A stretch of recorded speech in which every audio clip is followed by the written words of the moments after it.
Dude stole my lunch for his kid and chaos ensued, by user Flop Shinobi. Well, this is a first for me. I went to lunch at a local place known for their fried chicken sandwiches. I had to sit outside because the place was packed, but they have plenty of covered seating and some nice fans, so even though it was 95 degrees, it was tolerable. Anyway, I sit down and already know what I want to order, so even though the table service was slow due to them being super busy, I got my order in on the waiter's first pass. However, the table behind me was already occupied by this incredibly obnoxious couple and their teenage son. I could overhear them simultaneously arguing about what to order and also complaining about the slow service. I guess they were in another waiter's section though, because they were still waiting to order after the waiter left my table. They finally got someone to their table and ordered, but with complaints. Poor waiter. Less than 10 minutes later, here comes my food. Ah, hell no, yelps the dad. That dude got here like 10 minutes after us and he gets his food first. At first I think he's complaining to the waiter, but no, these comments are directed at me. Hey! Hey asshole! Why come? Yes, this is apparently idiocracy, and he literally said the word why come, you got your samok first. Hey! You hear me? I ignore, but this guy gets up and walks up behind me, then literally steals my plate from the table before I'd even taken a bite. You can wait, mother effer. My kid's hungry. To this point I haven't heard a word from this kid's mouth, so if he was hungry he was speaking only with his baleful puppy eyes. Eat it, says the dad. Okay, so here's the thing. This place does spicy chicken, they have like 7 levels of spice, and George likes his chicken spicy. I'd ordered the next to hottest option, which is a combination of Scotch bonnet and ghost pepper sauce, not pure ghost pepper. It's hot enough to make you cry, and as my kids say, I've burned off most of my taste buds. And this kid, at his a-hole dad's urging, chows down before I can even stand up and protest. Like before I can even stand up and say what the actual fudge, dickweed, this kid has taken a Cookie Monster bite out of a sandwich that is slathered in a 1,000,000 Scoville sauce. And the gagging is immediate. You know that frat party you went to your sophomore year where they were chugging jungle juice, and the sound from the backyard 30 minutes in? Yeah. That. He's gagging, choking, then vomiting all over his dad. His mom is screaming. The people at the next table are jumping up. Plates are falling. A-hole dad is screaming at me, "What did you do to my son?" And I just start laughing. I'm standing there at my picnic table while this circus erupts around me. 2 waiters come running over.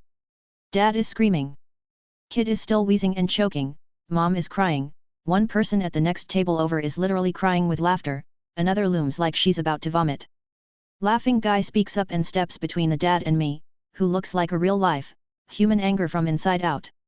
We explain what happened to the manager who since showed up, as evidenced by the fact their order is just showing up. Anyway, they pack up their meals to go tell them they are not welcome back at this establishment, start cleaning up, and the manager takes me inside, gives me a replacement meal, a $50 gift card, and asks me to please not write a negative review, or press charges. So that happened. 2025 y'all. It's wild here. Entitled Mom Wants to Eat Our Wedding Cake Top, by user Luxuriant Squid. We're coming up on our M28, F28, first wedding anniversary. It falls on a Monday this year. My mom approached me recently and told me that we could cut into our wedding cake top with the whole family the day before our anniversary, because she wants to be a part of our anniversary celebration and the weekend is more convenient for everyone. I was planning to cut the cake with my wife only on our actual anniversary. The cake top is in my mom's freezer as she has a full-size freezer in her garage and we only have a small apartment-sized half freezer. Of course, I doubt the cake will be as good as the day we had it, but it's more so for the symbolism of our anniversary. For my parents' anniversaries we've never been a part of it. They go on trips without us and have never asked us to join them, so I'm a bit frustrated at this double standard. My wife and I would not mind sharing the cake with them after our anniversary, but from talking with my mom it sounds like she wants us to make it into a family thing. Is that even normal? My mom also caused a lot of unnecessary drama and stress surrounding our wedding last year in that she wanted to forego hair and makeup my wife had arranged for and we covered the cost of, and would laugh condescendingly at us when we would try to express our viewpoints on why these things were important to us. She also tried to invite a bunch of people even though she was not paying for anything. So from that experience leading up to our wedding I learned that she lacks respect for myself as an adult, my wife, and our marriage. My wife and I thought the best way to resolve this is to perform a cake heist, as I don't want to risk giving my mom a heads up and allowing something to happen. I'm not sure if she would eat it directly out of spite, but I also wouldn't put it past her. What is everyone's thoughts on a cake heist? Just going over there unannounced to secure the cake. Entitled Dad told me I should give his son my job, by user Mammoth address 927. I work in IT at a mid-sized company, nothing crazy but decent pay and solid benefits. The other day, this guy I barely know, a friend of my dad's, comes up to me at a family barbecue and starts going on about how his son just finished some online tech course and is super passionate about computers. I nod, trying to be polite. Then he drops, "You should give him your job. You've been there long enough." I laugh, thinking he's joking, but nope. Dead serious. Starts saying it would mean a lot to the family and how it's time for the younger generation to step in. Like, dude, this is my job. I've worked my ass off for years, and you want me to just hand it over because your son watched a few YouTube tutorials? I told him straight up that's not how the world works and walked away. Later, I heard he was telling people I'm selfish and not family-oriented. Bro, you can't be serious. I'm still stunned he thought that was a legit request. Anyone else dealt with this kind of entitlement? She's 13. When your 11-year-old is suddenly a legal guardian, by user Sweaty Salad 3975. So I'm a manager for the front desk at our fitness center, which is connected to a hotel. Pretty standard evening. I'm just about to help deliver some pizza to the pool, as one does, when I see a kid walk in alone. Not just any kid, it's Lily, daughter of our favorite repeat rule bender, Mr. Thompson. Lily's maybe 10 or 11, and she's confidently cruising through the lobby like she pays the mortgage here. Doesn't stop at the desk, doesn't look around. Just beelines it straight to the back of the building. So I stop her and ask, "Where's your dad?" She freezes. Like full-on buffering mode. I've met this kid before. I've met her dad. We even had a bonding moment back in March when he asked if I babysit, spoiler, no, and told me all about his 3 kids. So I know she's not supposed to be waltzing around solo. About a minute later, in walks Mr. Thompson, calm, cool, and completely uninterested in rules. I tell Lily she needs to go back to her dad because, you know, kids can't be alone in the facility. Pretty basic stuff. She doesn't move. Just stands there like she's hoping to phase into the walls. Dad strolls right past check-in too, like we're invisible. So I intercept and remind him that children need to be directly supervised in the building. His response? Even if they're just in that area by the locker room. Yes, even in that area. Unless the locker room suddenly gained magical childcare powers, supervision still applies. So then he goes, "Well, Lily's 13. She can watch them." Oh, okay, plot twist. This 11-year-old is now 13 and fully qualified to parent 2 younger siblings in a public facility. Amazing how fast they grow up. Unfortunately for Mr. Thompson, I have the memory of an overcaffeinated elephant and clearly remember him telling me in March that Lily was 11. So I remind him that children have to be supervised by someone over 18, not just someone who almost survived elementary school. He asks to see the policy. I start pulling out the membership agreement, and that's when he hits me with, "It seems like something else is going on here, like, beyond just enforcing the rules." Okay. I guess you want to open that can of worms. I tell him straight, there have been multiple reports about past interactions with him, and I stepped in today because I didn't want my team to have to go through it again. Let's recap the greatest hits, shall we? April 5 incident number 1, one of my co-workers, we'll call her Samantha, had to repeatedly ask him to supervise his kids. They were using equipment and running on the track both off limits to children. He argued that the hydromassage chairs aren't really equipment. She practically had to spell out the word supervision for him. April 5 incident number 2, a check-in desk report said he refused to sign liability waivers for his kids. He thought they were already on his account, they weren't, didn't want to add their info, but still wanted them to use the facility. Bold strategy, Cotton. Back to last night, I ask if Lily has a membership or is even on his account. He says she should be. Translation, he has no idea. I check, nope, she's not in the system. I inform him that even if she was 13, there'd be a guest fee unless she's added to his account, monthly fee. He then says, well, can they just sit in the cafe?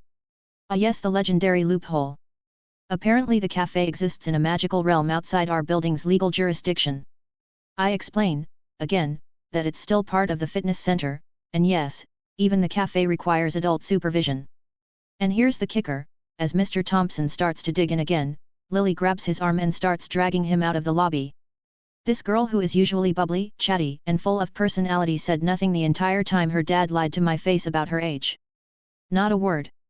Just stared at the floor like she couldn't wait to disappear. You could practically see her soul trying to escape her body.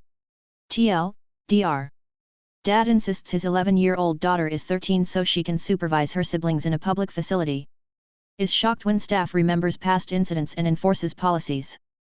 His daughter, who definitely knows better, physically removes him from the scene without saying a word. M wants the jacket I won because it's for boys and I'm a girl, by userflanfuture9515. Obligatory. This happened years ago but it still annoys me to this day. When I was in high school I dated a guy whose parents were in a motorcycle gang. Not an actual gang, it was a group of people that rode together, drank together, and did philanthropy events in the community. We frequented their clubhouse for dinners and events. One night, we attended a fundraising dinner for a fellow member whose wife had cancer. They were doing a ticket raffle, so I bought one for $10. I've never won anything in my life so I figured I was just making a small donation. After the dinner and speeches were done, they started the raffle. One prize was a very nice children's Harley-Davidson leather jacket. It was worth at least $200 plus and was part of a limited release. Super cool jacket. Well, they called my number and I won it. I was obviously excited and collected my prize once the raffle was done. Spoiler, I still own the jacket and I wear it to this day. The jacket was a child's size large. I'm a very petite person, and I was even smaller at age 15. The child's large fit perfectly. I put it on and wore it for the remainder of the night. Got lots of compliments. Teenage me was chuffed. Later, while I'm alone, a woman approaches me. She point blank asks if she can buy the jacket for her son. She offers me $50 for it. I decline, as it's a very expensive jacket and I want it and I want it. She gets a confused look on her face and says, "But it's for a boy? It's a boy's jackets? It's not for teenage girls." Mind you, I'm currently wearing the jacket. I again tell her that I'm not selling it, I will be keeping it and that I don't care that it's technically a boy's jacket. She again asks to buy the jacket, that her son will wear it, because it's for boys. I'm starting to get uncomfortable and she has me cornered by a wall and won't drop the conversation. My boyfriend's mom notices that I am distressed and walks over, asking what's going on. This woman repeats herself like a broken record. She wants to buy the expensive jacket for $50 because it's for boys and a teenage girl shouldn't be wearing it. My boyfriend's mom gets mad and tells her that the jacket looks great on me, and that I will be keeping it, and to walk away. Entitled mom looks me dead in the eyes and says, "You are a very rude young lady. And you're wrong for wearing a boy's jacket." At this point I was upset and I wanted to leave. My boyfriend's mom tells us to go sit in the car and that she will be out shortly. We are alone for 20 minutes before she comes back. She states that it's been handled and that I won't need to worry about that woman harassing me again. The rude lady was the wife of a new member, he hadn't even been initiated into the gang yet. My boyfriend's mom complained to the president and he told the prospective member that he and his wife were no longer welcome to join. They were protective of me and harassing me over a jacket was completely unacceptable. I never saw the woman again. I still own the jacket and I wear it to this day. I don't ride anymore but it's warm and waterproof. Yes, it's technically a boy's item of clothing but who cares? I'll never understand why the woman was so damn bothered by it. My boyfriend and his mom turned out to be abusive pieces of shit and they traumatized me terribly and I'm in therapy to this day for the torment they put me through. But I am forever grateful that she and the president stepped in and banned that crazy lady from their club. They didn't tolerate that behavior. Too bad they had no problem with actual members abusing their kids, but hey, they did have some standards, and I got to keep the jacket. Edit, sorry y'all, I will not be posting a pic of the jacket because it's easily identifiable and I didn't expect this post to get so many upvotes. I'm already paranoid from posting a personal story.